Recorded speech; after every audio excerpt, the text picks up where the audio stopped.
The first is the deception of the crowd. When a large number of people are doing something, you think, let me just follow them. That is the story of the young men and the cave. They were not deceived by the majority. They were not cheated. They did not accept a lie because everybody believed it. Number two, the two men and their gardens. It is the deception of wealth, of money. And thinking that this money is from you, and this money is going to be good, and these material things I buy, this is going to give me happiness. This is a lie. The third is the deception of knowledge. The story of Musa and Khidr. When we learn something, we think that now we have become righteous. Why? I heard Sheikh said something. I wrote it down. I have some ilm. I memorized the Quran. No, this is a lie. This knowledge is an evidence against you on the Day of Judgment, unless you act by it. Do not be deceived by knowledge. And the last, the story of Dhul Qarnayn, is the deception of power. Dhul Qarnayn, his power extends across the earth, from east to west. He has a huge empire. But the important thing about this man is he was not deceived by his power. It did not make him arrogant. It did not make him proud. It did not make him take the rights of others. When we get a little bit of power, we own a shop, we become counselor, XYZ, a little bit of power, we start to oppress the people below us. Even a parent will start to oppress their children.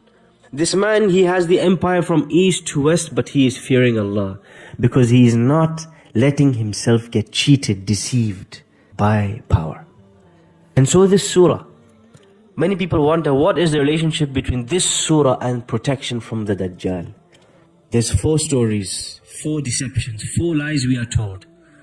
The deception of the blind majority, the deception of money, the deception of knowledge, the deception of power. If you can overcome these 4 deceptions in this life, the Dajjal stands no chance against you when he comes. How is he going to get past you? You're going to see and look at him and realize straight away what he is made of and who he is. But if you get sold, if you get deceived by a little TV advertisement, the Dajjal you're going to be a piece of cake for the Dajjal. Easy money for him.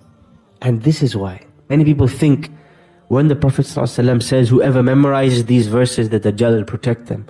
Many people think it's just about memorization. Khalas, I memorized 10 verses. When he comes, I'm going to start reciting them. If you don't understand these 4 stories, you have no chance against the Dajjal. Surah Al-Isra talks a lot about Masjid Al-Aqsa and the journey the Prophet ﷺ takes from here, from Masjid Al-Haram to Masjid Al-Aqsa to the heavens and back.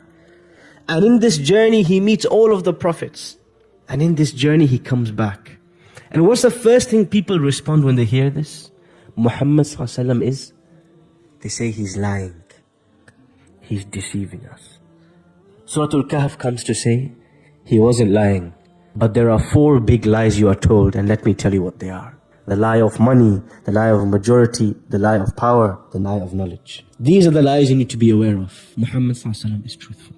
This whole surah, one of the biggest focuses, again, start, middle and end, a focus on the Day of Judgment.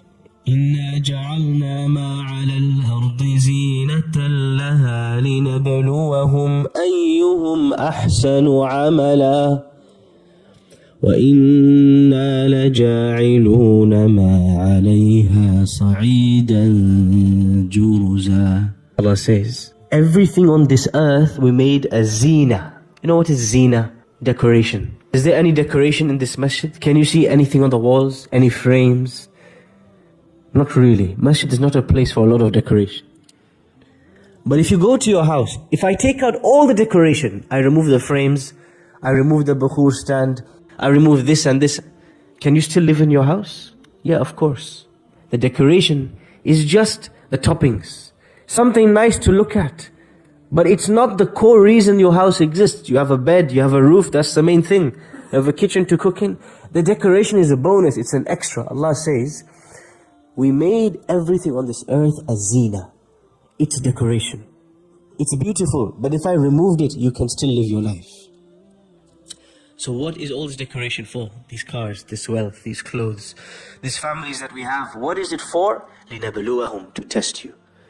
أَيُّهُمْ أَحْسَنُ عَمَلًا, who is going to be the most best, the most beautiful in their deed. وَإِنَّا لَجَاعِلُونَ مَا عَلَيْهَا صَعِيدًا جُرُزًا. And we are eventually going to make everything on this earth dust. We will destroy everything. That means there is another lie, the fifth lie, the dunya that we live in. This is the biggest lie. Somebody is extremely thirsty in the desert. They're walking in the desert. They have been in the heat, 52 degrees Celsius for 5 days. 5 days, no water. Suddenly in the distance they see a lake, a big lake. They start to run. But as they get to the lake, they find nothing was there. They call this the mirage. When you are so thirsty, you start to see things that are not even there. You start to imagine things that are not even there. It's a lie, but as you get closer, you realize it was a lie. From afar, you thought it's the truth. This is this dunya, this world we live in, and its pleasures, and its brands, and its material goods. It is a lie. From afar, we think that's what I want, but as we get closer and as we taste it, we say, the pleasure was only temporary. The fifth story hidden in Surah Al-Kahf is the deception and the lie of this worldly life and its pleasures. And Allah is telling us the real life, the real pleasures that wait for us are in the afterlife. So we have to push away this lie. We cannot be deceived by the advertisements, by the signs, by everything trying to pull us to drown in this world. Allah is saying, no, don't drown. Take one glass of water and keep moving. This is what Talut said to when he was on his journey with his soldiers. We are coming to a lake.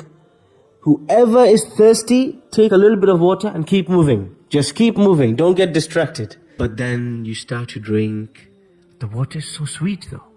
The water is so delicious. And you stay there. The Prophet ﷺ, he says, this world, he said, it's like a shade. And I am a traveler in the desert. And I just stop, I pause, and then I keep moving. The idea in this world, we should keep it moving. Don't get stuck.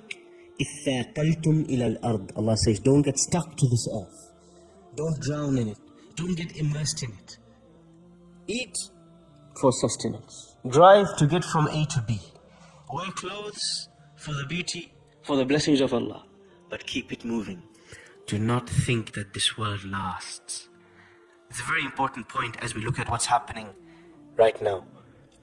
This world is a test. It will pass. Houses are being destroyed.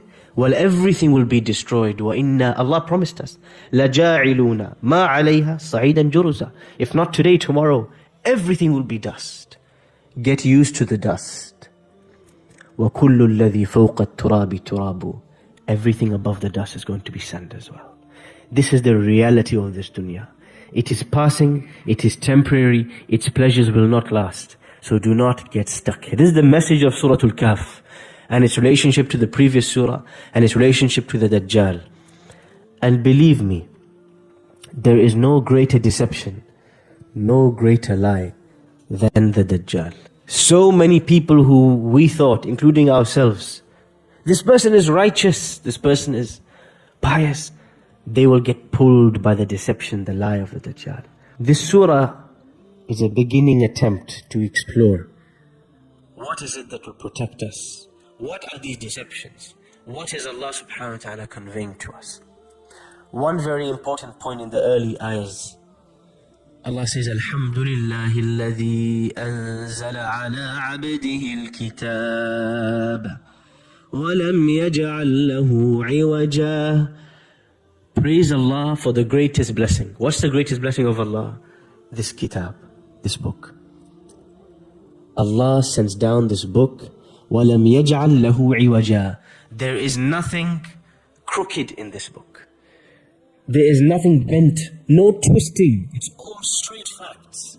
But every other book you read, every other paper, every other newspaper, every media, every time you turn on the television, somebody crooked will be there behind the scenes with an agenda, trying to sell you some propaganda, trying to lie to you, trying to twist the facts.